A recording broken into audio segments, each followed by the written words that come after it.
లోకమును దాని ఆశయము గతించిపోచున్నది.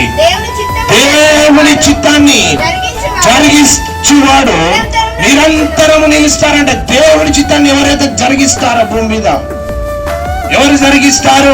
ఆత్మానుసారమైనటువంటి వ్యక్తులు మాత్రమే జరిగిస్తారు. దేవుని చిత్తాన్ని ఎవరు జరిగిస్తారు? వాక్యం కొరకు బ్రతికేవారు, వాక్యానుసారంగా జీవించేవారు జరిగిస్తారు.